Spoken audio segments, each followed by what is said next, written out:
안녕하십니까. 혼란한 정치 시사의 술술 풀어보는 선거권 혼술 8월 24일 수요일 오후에 인사드립니다. 자, 이준석 소동, 여기도 불구하고 윤석열 대통령의 지지율이 바닥을 치고 반등을 하고 있다는 여론조사 결과가 속속 나오고 있습니다.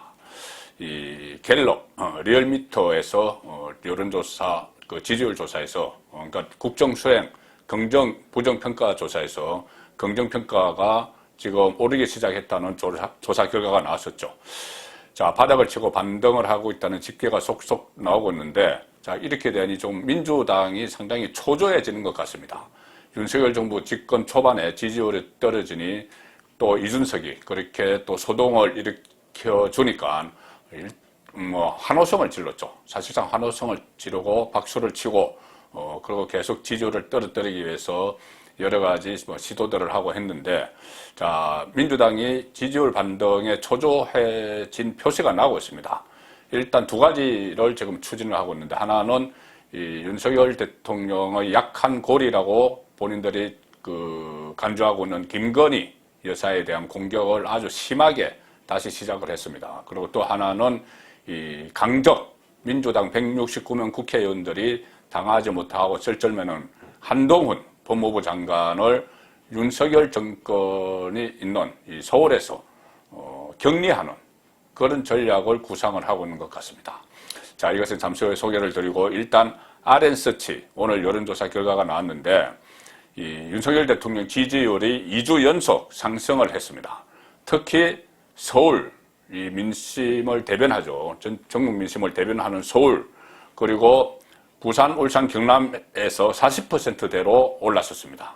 자, 그래서 곧 전국적으로 40%대도 가능한 것 아니냐, 그런 분석이 나오고 있습니다. RN서치가 뉴스핌 의뢰로 20일, 22일 조사를 했습니다. 월요일까지 계속 조사를 했는데,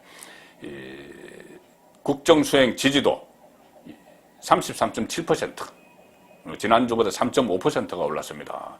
2주 전에 이 조사에서 29.5% 이렇게 기록을 하면서 20%대로 추락을 했는데, 그것을 바닥으로 쳐서 바닥을 찍고 2주 연속 반등을 하고 있습니다.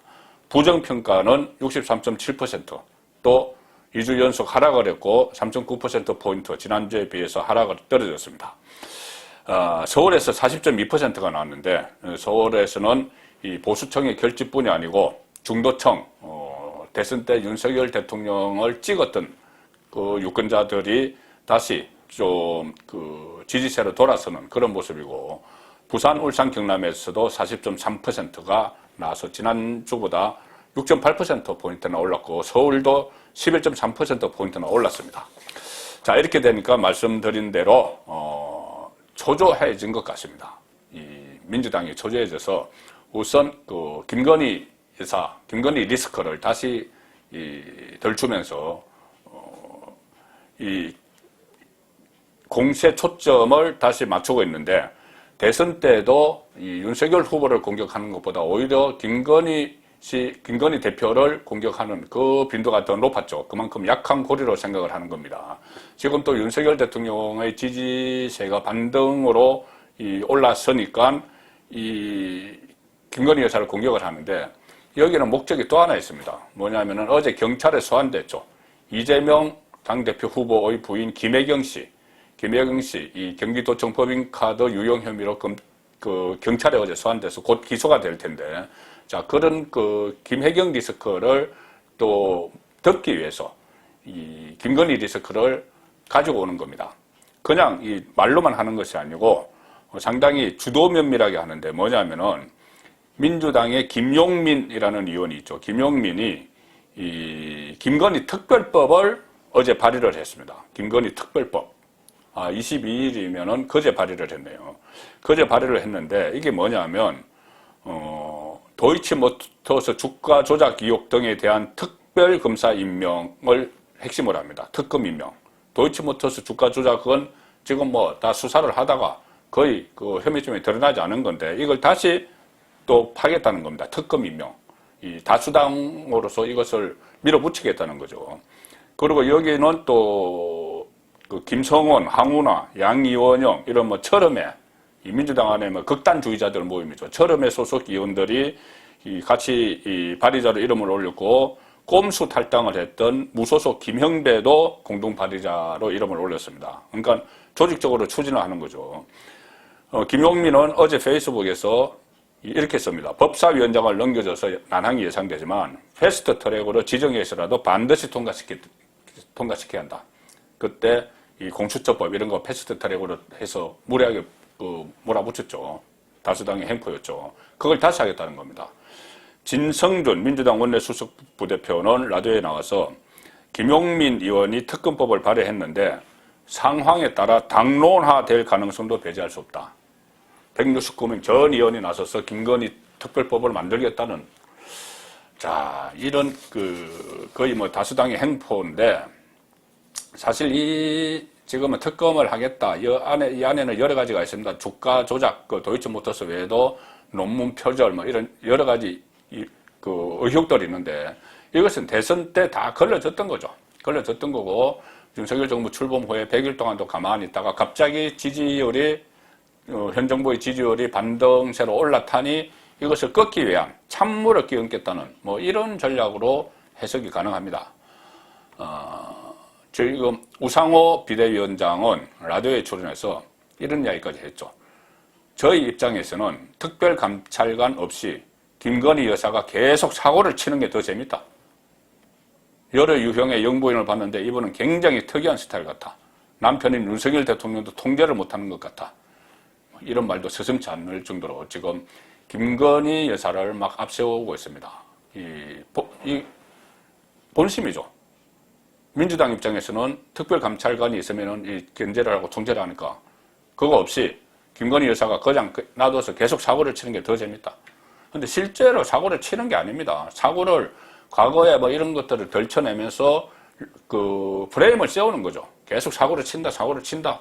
왜 이부속실 안 만드느냐 이렇게 하면서 계속 이슈의 한 중심에 두기 위해서 이런 이야기들을 계속 하는 겁니다.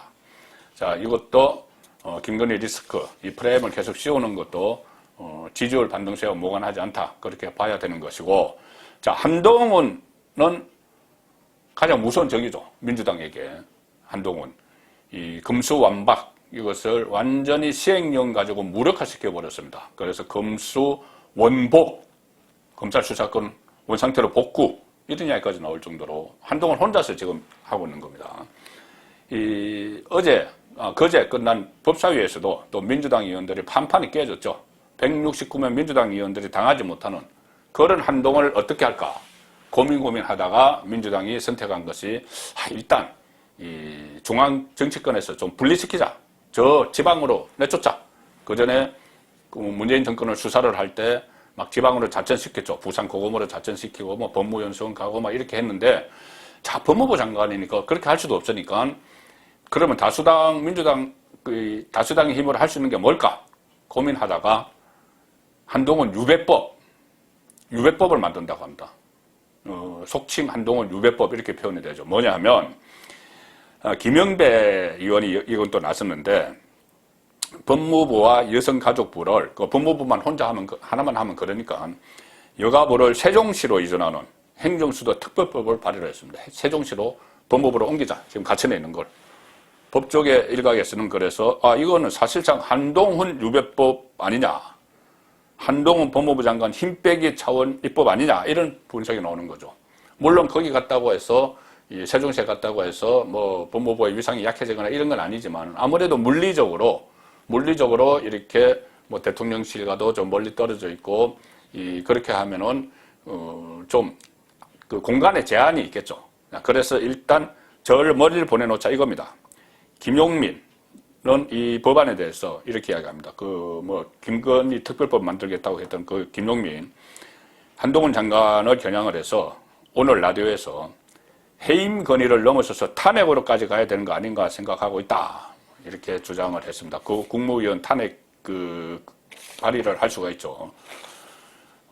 김영배가 발의한 이 법안은 이렇습니다. 법무부의 이런 주장입니다. 이런 명분입니다. 법무부의 경우 범죄 예방, 인권 향상 등과 관련해 다른 부처 및 공공기관과 긴밀한 협조가 필요하다. 그래서 행정중심 복합도시 세종시로 이전해야 한다. 자, 이런 명분인데 말도 안 되는 명분이죠. 어떻게 이 법무부의 이 인건이나 이런 수요가 서울에 몰려있지, 수도권에 몰려있지, 세종시에 있는 건 아니죠.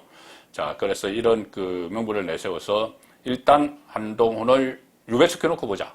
자, 이런 법안이 추진되는 것도 역시 윤석열 대통령의 지지율이 반등하는 것과 무관하지 않습니다.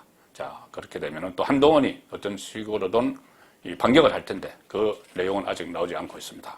한동훈의 반격을 보는 것도 관전 포인트고 특히 윤석열 대통령 지지율 상승 더구나 그 중에서도 한국 갤럽에 많은 신경을 쓰죠. 갤럽 조사가 금요일 모레 금요일 나오니 그때 윤석열 대통령의 지지율을 지켜봐야 될 것 같습니다. 선거권의 혼술이었습니다.